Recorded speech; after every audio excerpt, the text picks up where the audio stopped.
How did I get here? Well, I was born in Brooklyn, New York, and as a small child, just kidding, I'm not starting that far back. I was an adult student. I dropped out of Kingsborough Community College to act, and act I did. If you blink, you would miss me, but I was in Saturday Night Fever. I did commercials, and I did off-Broadway, but alas, I never made it to Broadway. So I decided I needed a pension.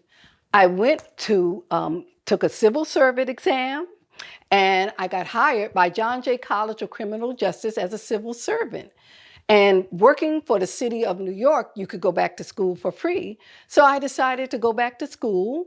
I got my undergrad degree in my 40s, and in my 50s, I got my master's.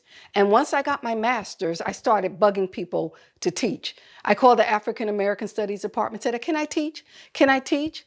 And I was able to teach as an adjunct lecturer. In 2009, I started. Then I moved to the history department and teaching, and I'm still there. I teach online for the history department of John Jay. So I should share with you, as well as being an adjunct lecturer, I was a manager in human resources. I decided early I would take early retirement and come cross country to see my grandkids and live near my grandchildren. Yeah, my son and daughter-in-law too, but my grandchildren was what important. And I didn't have a job teaching, and I didn't care. What did I do? I went online and I looked up the chairs of every African American Studies department and history department in Orange County, and I sent them my CV. And Dr. Julie Stokes at California State Fullerton told me to give her a call. I called her. She said to me, can you teach Intro to African American Studies? I said, why, yes, I can. She said, can you teach African American history? I said, why, yes, I can. She said, can you teach the history of hip hop? I said, no, I can't, but I can read a book. Well, she offered me a class teaching Intro to African American Studies, and then I never heard from her again. Well, didn't matter. My daughter and I got in the car and we were coming cross country, and when I got to the state line of California, I got a call from Sonia in the Ethnic Studies Department asking me if I would be able to teach for fall 2012. And the rest, as they say, is history. The journey to teaching at Cal State Fullerton has been glorious. One of the first classes I taught was AFAM 190, a survey of the ethnic minority in America. And I have an AKA, also known as, I call it the immigrant family in America, because we're all immigrants. Well, except for the Native Americans, because they were already here. So when I started teaching AFAM 190, I was so excited. I walked into the classroom and I stopped. They were looking at me. I was looking at them. They were looking at me. And right then and there, I said, I am not going to lecture. I'm going to facilitate.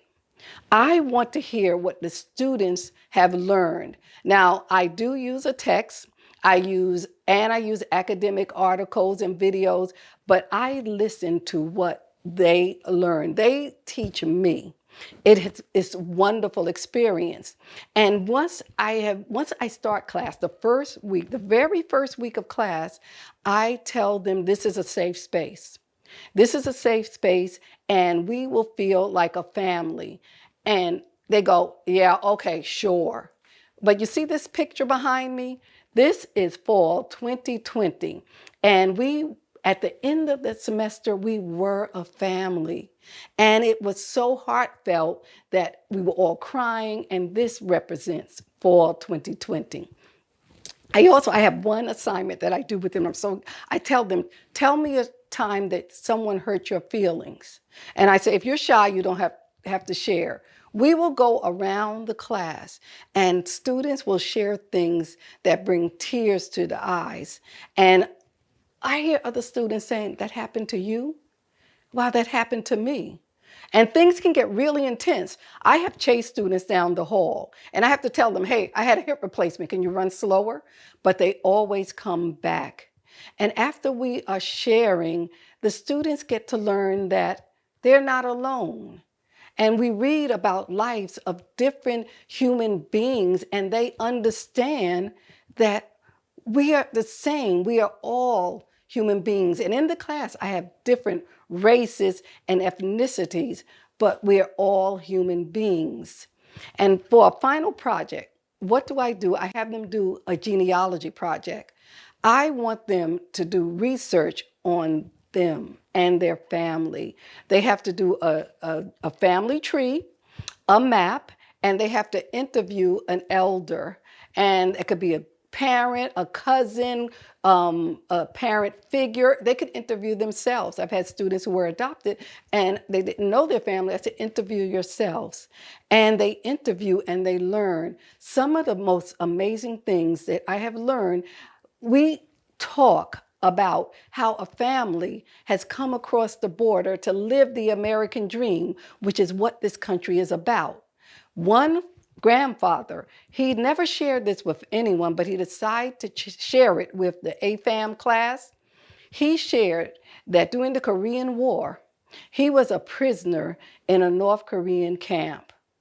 Oh my goodness, the tears. I have to bring a box of tissues when we do this project. So what do I learn and what do the students learn? They learn at the end of the semester that we are family. They learn at the end of the semester that you are not out there by yourself. They learn to appreciate each other. And we learn that this is what it's all about. And I tell them, see you later. I don't say goodbye because I will be in their life. And when I close that door, I know I have learned for things I will never forget, and for the rest of my life, I will remember.